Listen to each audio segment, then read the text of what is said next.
रूसी president Vladimir Putin के भारत दौरे में अब कुछ ही वक्त बचा है। 4 और 5 दिसंबर को होने वाली इस भारत यात्रा को भारत रूस के रिश्तों का नया अध्याय माना जा रहा है। लेकिन ये दौरा सिर्फ व्यापार और मिलिट्री सहयोग तक सीमित नहीं है। अमेरिकी प्रेसिडेंट डोनाल्ड ट्रंप की यूक्रेन शांति योजना के बीच यह यात्रा वैश्विक राजनीति का नया खेल बन गई है। पुतिन और प्रधानमंत्री मोदी के बीच चर्चा में ट्रंप की योजना पर रूस की राय साफ हो सकती है, जबकि दोनों देशों के मजबूत बंधन अमेरिका के दबाव को चुनौती देंगे। सबसे पहले समझते हैं इस दौरे का सिलसिला। ये 23वीं भारत रूस वार्षिक शिखर सम्मेलन का हिस्सा है।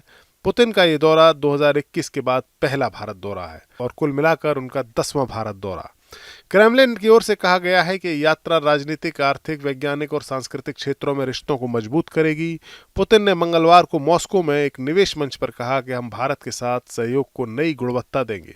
ऊर्जा, उद्योग, अंतरिक्ष, कृषि जैसे क्षेत्रों में जॉइंट प्रोजेक्ट्स से रिश्ते मजबूत होंगे। उन्होंने भारत से ज्यादा सामान आयात करने की बात कही ताकि व्यापार बढ़े। 2024 में दोनों देशों का व्यापार 66 अरब डॉलर तक पहुंच गया, जो 5 साल पहले के मुकाबले 5 गुना ज्यादा है। रूस भारत को सस्ता तेल बेच रहा है, जो यूक्रेन युद्ध के बाद 40% तक पहुंच गया है। लेकिन अमेरिका नाराज है। ट्रंप ने रूसी तेल की खरीद पर भारत पर 25% का एक्स्ट्रा टैरिफ लगाया है। कहा है कि यह रूस को युद्ध के लिए पैसा दे रहा है। दोनों देशों के बीच मिलिट्री सहयोग भी होगा। मंगलवार को रूस की संसद ड्यूमा ने भारत के साथ मिलिट्री समझौते को मंजूरी दी। ये फरवरी 2025 में हस्ताक्षरित reciprocal exchange of logistic support यानी RELOS है। सरल शब्दों में से समझें तो दोनों देश एक दूसरे की जमीन पर सैनिक, युद्धपोत और विमान तैनात कर सकेंगे। ज्वाइंट अभ्यास, आपदा राहत और मानवीय मदद आसान हो जाएगी।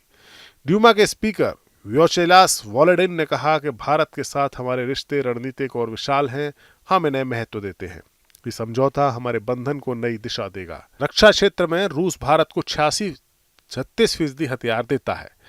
चर्चा है कि S-400 मिसाइलों के अलावा सुखोई 57 स्टील्थ फाइटर जेट और ब्रह्मोस मिसाइलों के जॉइंट प्रोडक्शन की बातचीत भी होगी। मई 2025 में पाकिस्तान के साथ हुए टकराव के दौरान S-400 ने कमाल दिखाया था। भारत इसकी अब 300 और मिसाइलें चाहता है।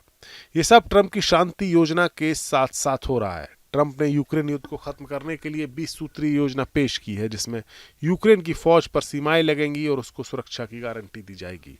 लेकिन रूस इसे पूरी तरह से कबूल नहीं कर रहा है। मंगलवार को क्रेमलिन के प्रवक्ता दिमित्री पेस्कोव ने कहा कि ट्रंप की योजना शांति के लिए अच्छा आधार है।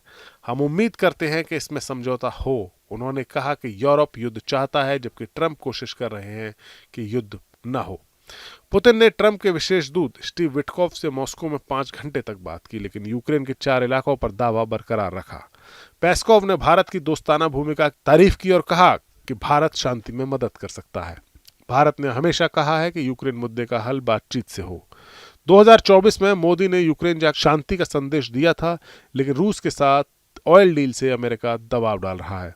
जानकार कहते हैं कि ट्रंप का दबाव भारत रूस के रिश्तों को कमजोर करने की कोशिश है, लेकिन भारत संतुलन बनाए रखेगा। Bureau report, news nation. जहां भक्ति है हर शब्द में, कथाओं में छुपे हैं दिव्य रहस्य और ज्योतिष देता है जीवन को दिशा। धर्म से जुड़ी हर बातों को जानने के लिए हमारे चैनल स्तुति को सब्सक्राइब करें। चैनल पर जाने के लिए इस लिंक पर क्लिक करें। जहां भक्ति है हर शब्द में, कथाओं में छुपे हैं दिव्य रहस्य और ज्योतिष देता है जीवन को दिशा। धर्म से जुड़ी हर बातों को जानने के लिए हमारे चैनल स्तुति को सब्सक्राइब करें। चैनल पर जाने के लिए इस लिंक पर क्लिक करें।